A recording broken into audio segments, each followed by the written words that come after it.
बारे में स्टडी कर रहे थे और लास्ट वीडियो में हमने जाना था कि डिस्टेंस और डिस्प्लेसमेंट के बीच में क्या बेसिक डिफरेंसेस हैं और डिस्प्लेसमेंट के पास क्या एडवांटेज है, और साथ में हमने ये भी सोचा कि हम अगर डिस्प्लेसमेंट टैक्स ही हो तो हमारा किराया भी जीरो हो सकता है, लेकिन वैसा तो कभी अगर फ्यूचर में होगा तो हो जाएगा। तो आज हम बात करेंगे स्पीड और वेलोसिटी के बारे में। तो सबसे पहले हम बात करते हैं स्पीड के बारे में। तो जनरली हमने बचपन से ये फॉर्मूला सुना है जिसके बारे में हमने देखा है कि speed equals to distance upon में टाइम। लेकिन बेसिकली ये फॉर्मूला कहता क्या है, इसके एनालिसिस से क्या हम समझ सकते हैं कि डिस्टेंस अपॉन टाइम से हमें क्या समझना चाहिए, हमने उस चीज़ पे कभी गौर नहीं किया। लेकिन आज इस वीडियो के अंदर हम उसी बारे में जानेंगे। तो स्टार्ट करते हैं हम एक बेसिक एग्जांपल से जो कि हमने बचपन से सुना है कि मान लो कि एक कार जिसकी पोजीशन कुछ इनिशियल पोजीशन ये है और वो ट्रेवल करके किसी दूसरी पोजीशन पे जाती है। तो इस प्रोसेस के अंदर कार की पोजीशन चेंज हो रही है, लेकिन गौर करो तो यहाँ पर एक चीज और चेंज हो रही है। वो चीज क्या है? टाइम। पोजीशन के साथ क्या चेंज हो रहा है? टाइम चेंज हो रहा है। तो इसने कुछ टाइम के अंदर पोजीशन चेंज करके जो डिस्टेंस कवर की है उसके अंदर कितना टाइम लगा है, उन दोनों को बताने के लिए जो फिनोमिना हम काम में लेते हैं उसे हमने स्पीड कह दिया है।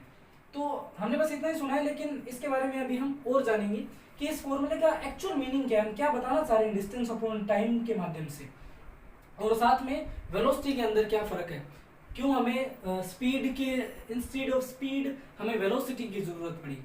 तो शुरुआत करते हैं एक एग्जांपल, चाय के एग्जांपल से। चाय के एग्जांपल से हम क्या समझ सकते हैं? तो चाय को समझने के लिए मान लो कि आपको चाय पत्ती का नॉलेज नहीं है, लेकिन आप अपने फ्रेंड के घर गए, फॉर एग्जांपल तिगड़न मेरे घर पे आया और मैंने उसको चाय पिलाई। अब ये उसको चाय पत्ती का नहीं पता था, तो उसने पूछा यार ये तो बहुत कमाल की चीज़ है, कैसे बनती है ये? मैंने कहा कि एक कप दूध के अंदर तो 1 चम्मच चाय पत्ती मिला देगा तो चाय बन जाएगी, मीठा फीका तेरे हिसाब से देख लेना, ठीक है। तो अगर यहाँ से वो अपनी कॉमन सेंस लगा सकता है कि अगर मेरे को 2 कप चाय बनानी हो तो मैं 2 कप दूध के अंदर 2 चम्मच चाय पत्ती डालूंगा। 3 कप चाय बनानी हो तो हम 3 कप दूध के अंदर 3 चम्मच चाय पत्ती डालेंगे। तो बेसिकली हमने यहाँ क्या किया, हमने कप और चाय पत्ती का एक रेशियो डिवाइड कर दिया। हमने क्या कहा कि 1 कप चाय बनाने के लिए 1 चम्मच चाय पत्ती चाहिए, 2 कप चाय बनाने के लिए 2 चम्मच चाय पत्ती चाहिए, सिमिलरली 3 कप चाय बनाने के लिए 3 चम्मच चाय पत्ती चाहिए, ठीक है। लेकिन ये कोई कंपलसरी थोड़ी है कि वो 1 चम्मच चाय पत्ती डाले, वो आधी भी डाल सकता है, वो 1.5 भी डाल सकता है, वो 2 भी डाल सकता है। तो मान लो कि उसने 1 कप दूध के अंदर 2 चम्मच चाय पत्ती डाल दी, ठीक है। 2 कप दूध के अंदर उसने 4 चम्मच चाय पत्ती डाल दी, या 3 भी डाल सकता है। अब तिगड़म को किसी को बताना होगा कि चाय कैसे बनाते हैं। मान लो उसने अपने हिसाब से चाय बनाई, उसको 1 चम्मच चाय पत्ती से अच्छी नहीं लगती तो उसने 2 चम्मच चाय पत्ती डालना शुरू कर दी। तो उसके लिए चाय की बेसिक डेफिनेशन क्या होगी? वो कहेगा कि पर कप दूध 2 चम्मच चाय पत्ती, पर 1 कप दूध में 1 कप दूध के अंदर 2 चम्मच चाय पत्ती डालो तो चाय बन जाएगी। जैसे आपने मेरे पास पी है, उसके पास कोई चाय पिएगा तो वो उसे अपने वाली चाय बताएगा, ठीक है। तो यहाँ से हमने क्या किया, हमने कंपैरिजन स्टार्ट कर दिया, हमने उनके रेशो को समझना स्टार्ट कर दिया कि बेसिक जो है वो कप और चाय पत्ती का रेशियो है। अब ये कम ज़्यादा हम अपने हिसाब से करेंगे, ठीक है। तो यही चीज़ हम समझेंगे स्पीड के फॉर्मूले के अंदर, और वो क्या है, जैसे कि हमने देखा था कि speed equals to distance upon में टाइम। तो जो हमने चाय के एग्जाम्पल से समझा वही हम स्पीड के एग्जाम्पल में भी देखते हैं। स्पीड में हमने क्या देखते हैं कि डिस्टेंस अपॉन में टाइम, यानी कि हम क्या बोल रहे हैं कि कितने टाइम के अंदर कितनी डिस्टेंस कवर हो रही है।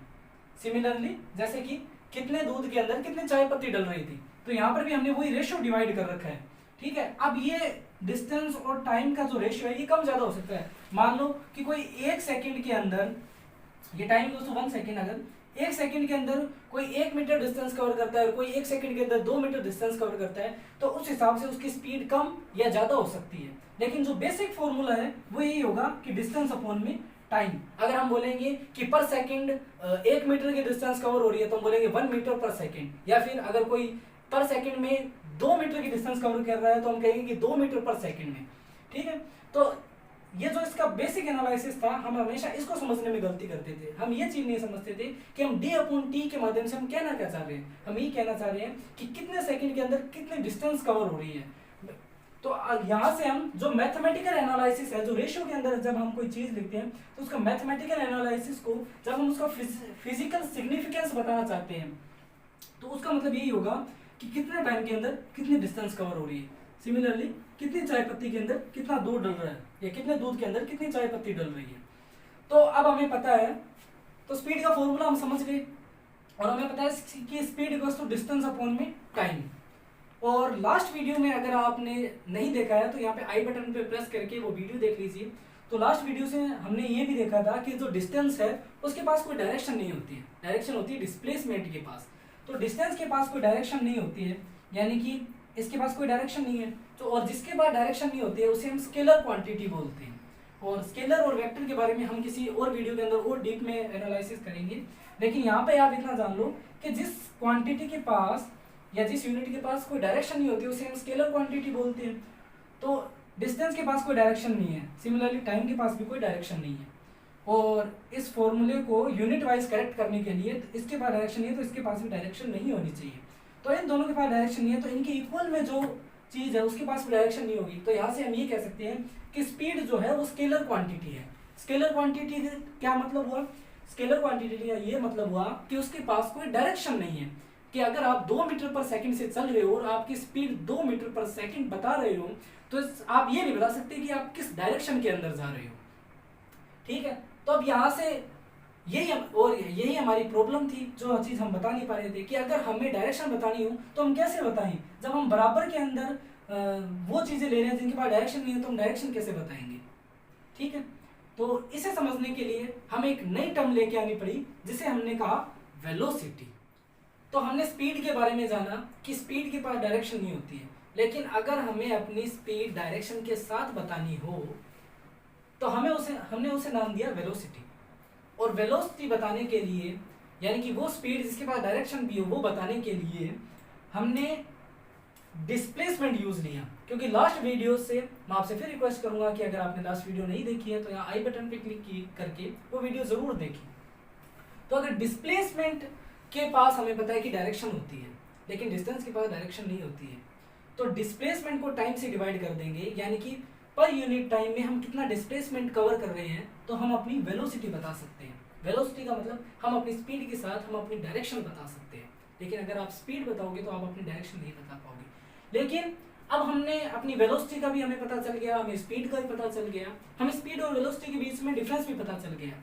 यानी कि वेलोसिटी के पास डायरेक्शन होती है और जिस क्वांटिटी के पास डायरेक्शन होती है उसे हम वेक्टर क्वांटिटी बोलते हैं, और जिसके पास डायरेक्शन नहीं होती है उसे हम स्केलर क्वांटिटी बोलते हैं। तो यहाँ पर वेलोसिटी वेक्टर क्वांटिटी है और स्पीड स्केलर क्वांटिटी है। आई होप आपको स्केलर और वेक्टर क्वांटिटी समझ में आ गई होगी।